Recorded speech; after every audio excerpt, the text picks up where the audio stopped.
Welcome, Ziga Turk.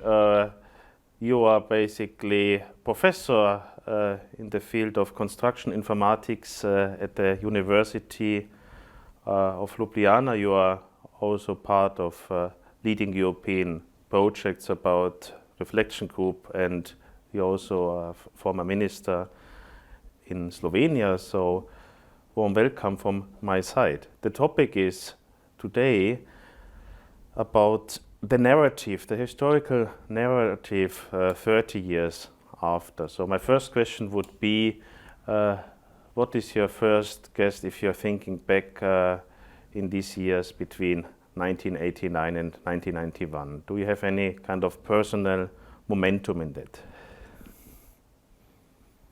Well, definitely, 30 years is a long time, is a very round number. It's a good opportunity to look back, what has been done, what has not been done, how the dreams that we had 30 years ago materialize or not. And honestly, I think 30 years ago, we thought by now, we would be a little bit like Austria or Switzerland or somewhere in between. That some of the questions, some of the issues, some of the principles, some of the values that were kind of self-evident before '89 would be off the table, would not be discussed anymore. And yet, I don't think Slovenia is or caught up with Austria, not to mention Switzerland, neither economically, nor in terms of values, nor in terms of attitudes. So how we look at the past, what our current values and principles are. So I think we largely in Slovenia messed up with the transition. And I would dare to say this makes us very different, or quite different, from many other Central and Eastern European countries. And this makes one, how should I say, a little bit sad. But to put this critics or the losing the hopes, the euphoria somehow in a more systematic way, what would you say? What are the reasons for that? Was it a bit naive belief in Fukuyama's victory of the liberal democracies, more internal problems, too little support from European neighboring countries, or even from the European integration process, or how you would analyze actually this said development? Yeah, I would say that in many ways Slovenia is a special case. So for us, socialism, communism did not come, on the Russian tanks, on the Soviet tanks with the Red Army.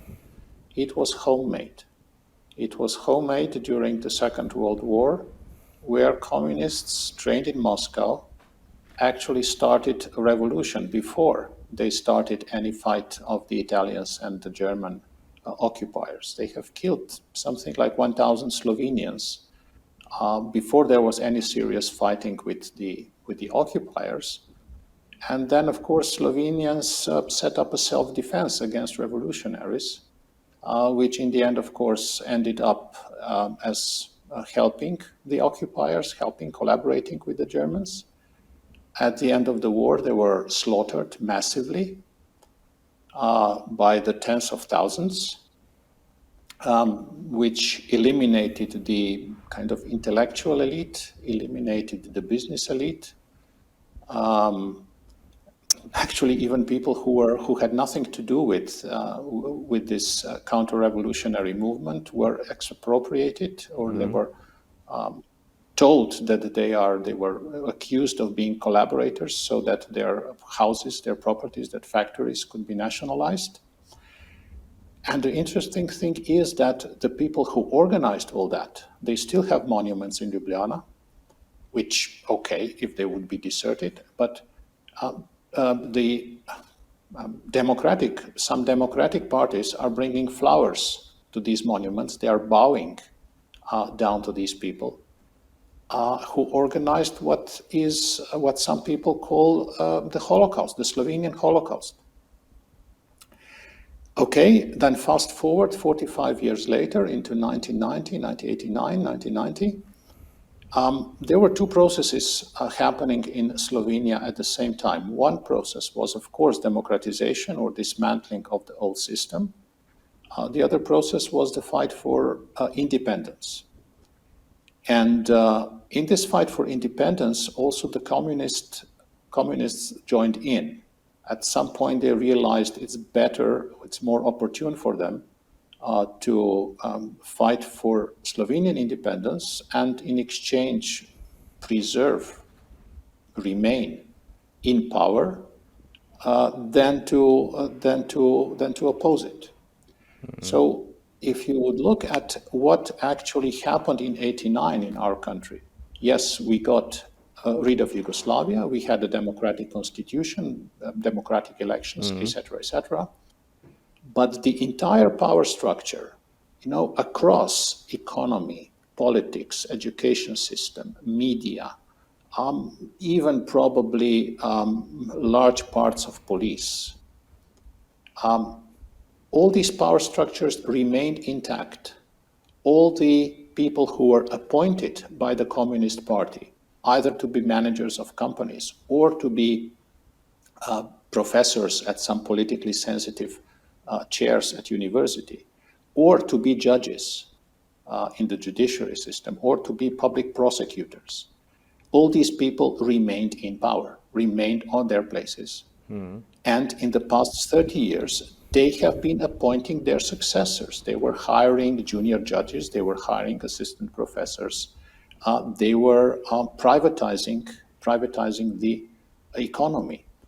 Not a single person has been elected a president of democratic Slovenia who would not be very high in the old nomenclatura, who was not, so to speak, an heir of the communist or socialist system. And only about a quarter of the time, the government of Slovenia was led by somebody who would not be the heir of the old system. So that makes this transition in Slovenia a kind of an unfinished story. There are still constant debates whether, there was this and this was good about socialism, this and this was good about Yugoslavia, this and this was good about the non-aligned movement.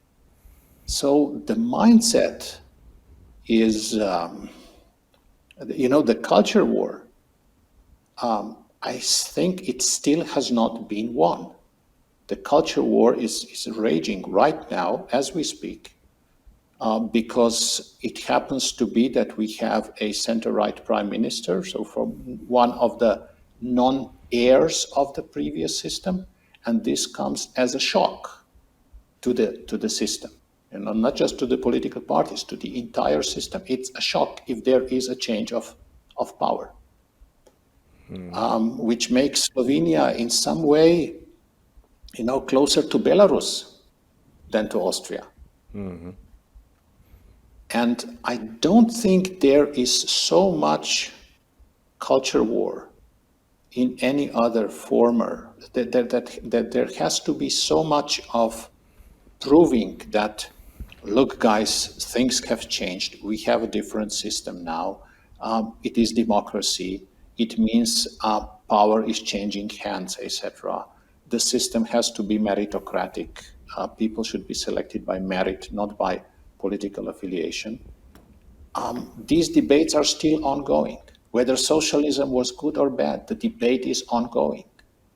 And it's a balanced debate. It's not that it would be dismissed out of the box.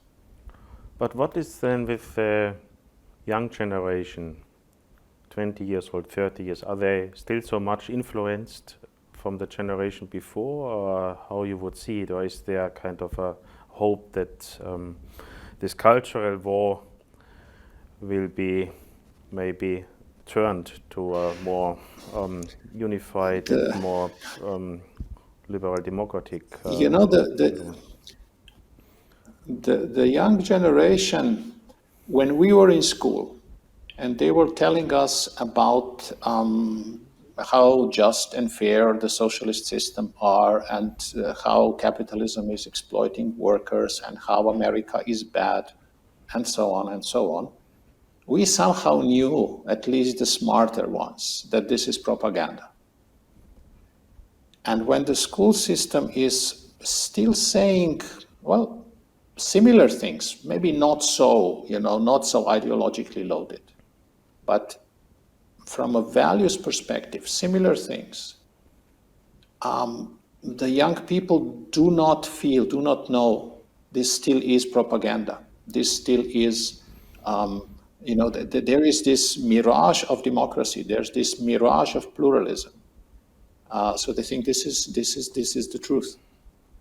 We don't have what we used to have. This example next door, this comparison of the failure of socialism, which the entire Western Europe had looking across the border, and actually the entire Eastern Europe had. They could compare themselves with the Westerns, and so this is failing. So this dream of progressivism, of socialism, can now be pure. You can believe in it, and nobody can point you to a failing system, that it is failing, that it does not work, because, well, North Korea is far away. So the dream is pure again.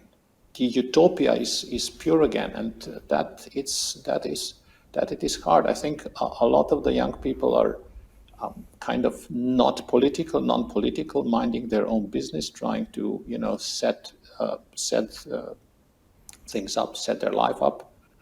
Unfortunately, a lot of this, particularly the smarter ones, in STEM education, in technical education, mathematics, and so on, they are leaving the country, using the benefits of open borders of Europe, finding their opportunities elsewhere.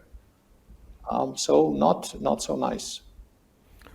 But what do you think? I mean, if I would frame yourself in the last 30 years, basically you got your expertise in all kind of form of technology, and also on the other side, you were in charge of the educational processes. And the other thing, of course, also about the future of Europe. So how can that help, or why this cannot somehow bring the dynamics what you would expect? Well, first of all, I decided to study engineering because it is not ideologically loaded, because simply if you have an engineering problem, if you calculate it correctly, it does not break. If you make a mistake, it breaks. In nature, you can observe it. There is some objective reality against which you can match your output. It is not whether you can be subscribing or not subscribing to a particular ideology. And all the kind of social sciences were, at the time when I was studying, dominated. You had to be a believer to study there, or at least to be successful then after your study. So all my political engagement or engagement in the civil society, etc., has been a little bit amateurish. But I had this benefit of not being brainwashed even longer. Even at the university, it stopped. We were studying engineering and not how to correctly interpret affairs in the social sciences. I was indeed twice a minister in the Slovenian government for a very short time, and I have learned, how weak is the government, or our governments, or is politics in Slovenia in general, with respect to these networks of the heirs of socialism. It's very difficult to move anything. You have the trade unions, you have all kinds of NGOs, you have hostile press, across the board. In Slovenia, you do not have one single major center-right national outlet, neither in press nor in television. So when somebody was complaining, oh, this is the last Hungarian opposition newspaper that is being cancelled or is in trouble, etc. Okay, good for Hungarians. I mean, we did not have that single one to be closed. It's all a kind of monoculture in which the majority can happily exist, live, consume news without being exposed to, quote unquote, alternative facts or kind of other side of the coin. So any changes are extremely difficult. As I was telling you, there's the previous government, center-left government, resigned just before COVID. Center-right coalition, not purely center-right, but some center-right parties and some center-left parties led by Mr. Janša took over. And it has been met with fierce opposition. It was like the end of the world. It should not be happening. It is not considered or perceived normal that you have left and right and left and right exchanging power from time to time. It has been met with street protests. It has been met with petitions. It has been met with hysteria in the press. I'm not saying that the government did everything perfectly, and that some of the tweets of the prime minister were not inappropriate. But, the overall commotion that happened was, I think, deeply undemocratic. It was such that in a democratic country, you would tolerate that there exists someone else, that there exists an alternative, that an alternative takes over for a year or a year and a half. I think what you just said brings me to the mind that from Germany, we maybe underestimated this role of networks, actually. Or maybe also from the perspective of the European Union, maybe with the Copenhagen criteria and so on, we were thinking actually in a different manner, and maybe we looked a bit too much what's going on in the post-Soviet countries and in Russia itself, and maybe we neglected a bit this fact. Yeah? I think there's a big difference where somehow the fall of communism coincided with the leaving of the Russian tanks, and where this national sentiment and the democratic sentiment could somehow work together. In Slovenia, it was somehow the opposite, due to this homemade revolution, due to these original autochthonic communists. I think the European attitude is strange, funny, naive maybe in some ways, or maybe explainable by the fact that, in fact, socialism and communism are extreme progressivisms. So if you have a social democratic party, if you would take those ideas to the extreme, you would get socialism, you would get communism, while if you would take conservative ideas to the extreme, you would not get fascism, you would not get National Socialism. I remember one discussion we had in Berlin, and the Polish were put on the spot for intervening in their judiciary, and some West Europeans said, well, don't search for excuses now that you know that it is not democratic and that it is not independent judiciary, etc., that it was a heritage of the old system. When you joined the EU, you signed, in order to join the EU, you signed that you have democratic system, that you have plurality, that you have your house basically democratically in order. You cannot come now back to us and say, oh, but in fact, all these judges are from the past system. We still have something to do to be more democratic.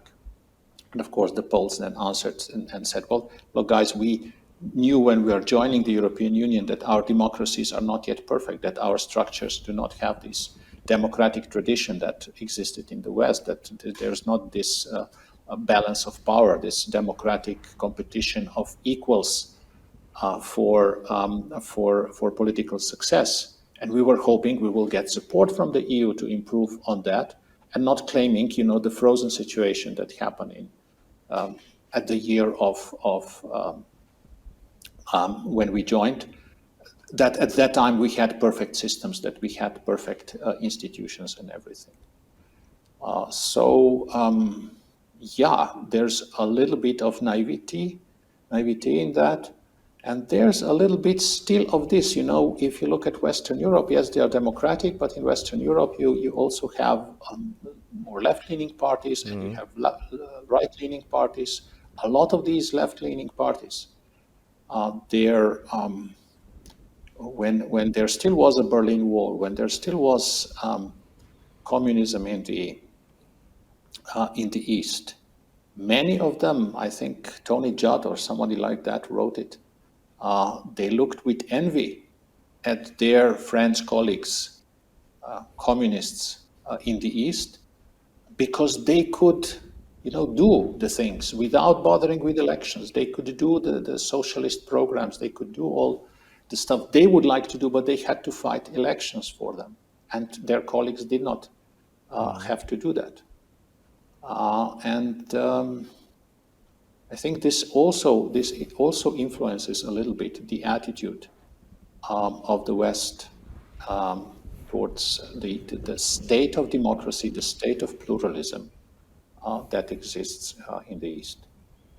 Is also actually the problem that the close transatlantic ties, which were also kind of DNA in this processes, what happened in Berlin and also later, they are not so strong anymore. And European Union is now generally in a very difficult position, maybe also with the rise of China, and generally after the years of Trump, of Donald Trump, who officially basically made it clear that he doesn't count too much what's going on in the European Union. Plus, also the Brexit. This leads to the fact that somehow the stability is missing, and also maybe somehow the ally, or how would you say? Is it somehow? Yeah, again, I can give you the Slovenian perspective on that, and I can give you a more European perspective of that. The tiny bit of data on the Slovenian perspective. Slovenia is among the 10 countries globally in which America is most hated. Oh. All the other 10s are those that the Americans were bombarding or were at war with. So we are there with Iran, with Afghanistan, with Syria. The public attitude towards United States, which gives you or tells you, indicates you this kind of remaining kind of revolutionary anti-imperialist attitude that is persisting. Of course, Slovenia is a NATO country. The referendum was highly successful to join the NATO. Still, we are seeing many voices politically or kind of attitudes that try to go back to this non-aligned movement of Yugoslavia and trying to position Slovenia as equidistant, so there's America on one side, there's Russia on the other, we are friends of both, we are kind of equidistant here. And this is on the left, and the right, of course, are staunch Atlanticists. Now, on the global scale, you are absolutely right. I mean, there are new powers, there are new kids on the block, there are new powers emerging. China survived also the COVID crisis, basically standing up, not slowing. They're catching up with the rest of the world or even accelerating. and it is the only reasonable way to approach geopolitics, to work together, the like-minded countries, the countries that kind of correspond to the same culture, if you want, civilization, so Europe and United States, by working together on issues which are important. Never, probably in the next few hundreds of years, there will be such a dominance of the West, and by the West I mean Europe and United States or Northern America, as it was in the 20th century. But this does not mean that anybody else will have such a dominance as we used to have in the previous century. So the world will be multipolar, there will be many players. And even though Europe does not have to, work for American interests, it's only logical that we have a lot of things in common, a lot of interests in common, and that we should be working together, doing as much as we can, for example, on common digital policies or common, facilitating trade and economic collaboration, etc., etc., and using NATO as the kind of armed wing, armed side of our collaboration. Do you think in this case that the recent efforts towards artificial intelligence, digital sovereignty are helping, or is there no chance if you look on the efforts in China, also with the social credit systems and all the basically financial power? Or is it too late already for the European Union to compete in this case? Also towards the United States? I think it is late. I think that we somehow have not been able to create I would say mostly economic and financial system that would allow Europe to be a leader in new and digital technologies. We are following there. But we just had yesterday this debate, about strategic autonomy, etc., etc. And in many ways, it's just the way to revive these ideas about national champions, about European this and that, industrial policies, protectionism, etc., etc. What I think Europe should be doing on the, I would say, across the Atlantic or in this Atlantic context, is look for strategic interdependence, so that there are niches, so that there are things for which Europe is indispensable, in which it contributes to the global picture, to the big picture. What has always been historically an advantage of European culture, civilization, economic system, whatever, was that we never had single rule set, a single rule book. Europe never was a single empire. Well, maybe for brief periods of time, the time of Romans, when we were successful, when we were advancing quickly, it was when you would have many entities competing with each other: the Greek state, the Italian medieval city-states, the Northern European merchant states of the Hansa League, etc., the Atlantic powers competing with each other to conquer the world, etc., etc. So creating too stringent and too common rules about things which are quite important for the future, like digital, I think would run against what has been a recipe for our success, and that is trying different things, but being aware that we are the same family, the same culture, the same civilization, and learning from each other and picking up, watching across the border. That works. Let's borrow that. Let's do this. This is very advantageous if you have if you want to have a highly creative, highly innovative society. And I think we can still have an edge in that for example, across China, against China, who is historically used to being centrally controlled and going into one direction. And yes, when they go into one direction, they're very efficient in that. And if you know what you're following, you can go in that direction. But if you're trying to find new things, develop new things, you have to explore in different directions. And this is what we need to preserve in Europe. And this is not just a technological problem. It's not about technologies. These technologies are now calling for new social models. They are calling for new ways of working. People are speculating about the end of work. They are questioning democracy, democratic systems. And it is these social innovations that will be important in the future. And if we all use the same rule book, if we are all under one power that decides which way to go, we will lose this edge that we have in innovativity and creativity. Thank you very much. I think this is very important, what you just said at the end. We should more learn from each other, and also especially in the field of social innovation, about the future of work, and also about the social system itself.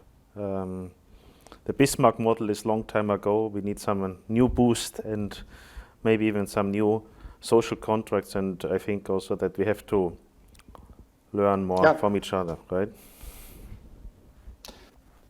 Yeah, and it's this unity in diversity, it's not a bad slogan for Europe. And who will invent this new social model? I think, it will be some member state, maybe it will be some region in a member state that will develop something. I don't think it can be created top down from Brussels. And it also shouldn't be imposed on everyone.